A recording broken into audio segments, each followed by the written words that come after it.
পত্রিকা, খালেদা জিয়াকে রাষ্ট্রীয় মর্যাদায় সংসদ ভবন পর্যন্ত নেওয়া হবে।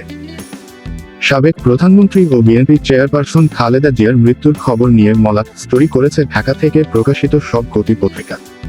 এছাড়াও আসন্ন ত্রয়োদশ জাতীয় সংসদ নির্বাচনে মনোনয়নপত্র জমা দেওয়ার খবরও রয়েছে পত্রিকাগুলোতে। কালের কণ্ঠের শিরোনাম, খালেদা জিয়াকে রাষ্ট্রীয় মর্যাদায় সংসদ ভবন পর্যন্ত নেওয়া হবে।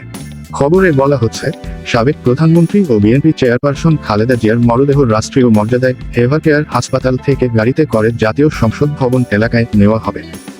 সেখানে মানিক মিয়া এভিনিউয়ের পশ্চিম প্রান্তে কফিন রাখা হবে বলে প্রধান উপদেষ্টার প্রেস উইং থেকে জানানো হয়েছে। জানাজা দাফন ঘিরে আইন শৃঙ্খলা রক্ষা বাহিনীর 10,000-এর বেশি সদস্য মোতায়েন। গতকাল খালেদা জিয়ার জানাজা ও দাফন সংক্রান্ত প্রস্তুতির বিষয়ে স্বরাষ্ট্র মন্ত্রণালয়ে আইন শৃঙ্খলা বিষয়ক বৈঠক শেষে সাংবাদিকদের সঙ্গে কথা বলেন প্রধান উপদেষ্টার প্রেস সচিব শফিকুল আলম। খালেদা জিয়াকে তার স্বামী শহীদ রাষ্ট্রপতি জিয়াউর রহমানের কবরের পাশে সমাহিত করা হবে। গতকাল বিকেলে ঢাকায় জিয়া উদ্যানে সেই কবরের স্থান পরিদর্শন করেন স্বরাষ্ট্র উপদেষ্টা। খবরে বলা হচ্ছে, না ফেরার দেশে গণতন্ত্রকামী মানুষের আশার বাতিঘর বেগম খালেদা জিয়া। থেমে গেল দীর্ঘ 43 বছরের আপোষহীন সংগ্রামী লড়াকু এক রাজনৈতিক জীবন। জাতি হারালো রাজনীতির এক নির্ভরযোগ্য অভিভাবক। মানুষ আর গণতন্ত্রের জন্য নিজের জীবন উৎসর্গ করে বেগম খালেদা জিয়া হয়ে উঠেছিলেন গণমানুষের এক বিশ্বস্ত ঠিকানা। হয়ে উঠেছিলেন গণমুখী রাজনীতির উজ্জ্বল এক নক্ষত্র, গণতন্ত্র ও অধিকার রক্ষায় এক লড়াকু সৈনিক।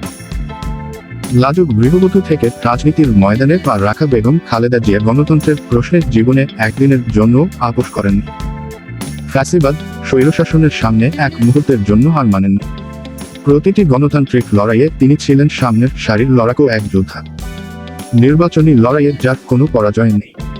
প্রতিপক্ষের হিংসা, নির্যাতন, রাজনৈতিক আঘাতের জবাব তিনি দিয়েছেন শালীন ও রাজনীতির ভাষায়। হিংসার জবাব দিয়েছেন শান্তির বলিষ্ঠ বার্তায়। ওভারভিউ। খবরে বলা হচ্ছে, 2001 সালের 11 সেপ্টেম্বর নিউ ইয়র্কের টুইন টাওয়ার লক্ষ্য করে ছিনতাই করা 4টি যাত্রীবাহী বিমানের আঘাত বিশ্ব রাজনীতির গতিপথ বদলে দেয়।